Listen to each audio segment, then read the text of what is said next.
مسلم league نون کے senator Afnan اللہ خان اور وکیل پی ٹی آئی شیر افضل مروت کی ٹاک شو میں تلخ کلامی نوبت ہاتھا پائی تک جا پہنچی۔ پاکستان مسلم لیگ نون کے سینیٹر عفنان اللہ خان اور پاکستان تحریک انصاف کے رہنما شیر افضل خان مروت ایڈوکیٹ کے درمیان D G T V channel کے ٹاک شو میں لڑائی ہاتھا پائی تک جا پہنچی۔ شیر افضل مروت نے عفنان اللہ کو تھپڑ اور مسلم لیگ کے سینیٹر عفنان اللہ نے شیر افضل مروت کو گھوسے اور لاتے مارنے کی تصدیق کی، جبکہ پروگرام میزبان کا کہنا ہے کہ میں نے دونوں کو بڑی مشکل سے چھڑوایا۔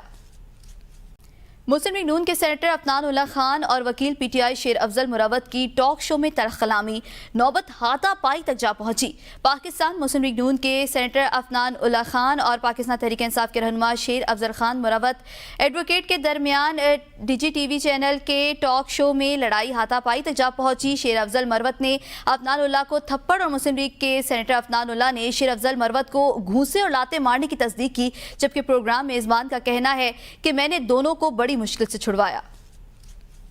مسلم لیگ نون کے سینیٹر عفنان اللہ خان اور وکیل پی ٹی آئی شیر افضل مروت کی ٹاک شو میں تلخ کلامی نوبت ہاتھا پائی تک جا پہنچی۔ پاکستان مسلم لیگ نون کے سینیٹر عفنان اللہ خان اور پاکستان تحریک انصاف کے رہنما شیر افضل خان مروت ایڈوکیٹ کے درمیان D G T V channel کے ٹاک شو میں لڑائی ہاتھا پائی تک جا پہنچی۔ شیر افضل مروت نے عفنان اللہ کو تھپڑ اور مسلم لیگ کے سینیٹر عفنان اللہ نے شیر افضل مروت کو گھوسے اور لاتے مارنے کی تصدیق کی، جبکہ پروگرام میزبان کا کہنا ہے کہ میں نے دونوں کو بڑی مشکل سے چھڑوایا۔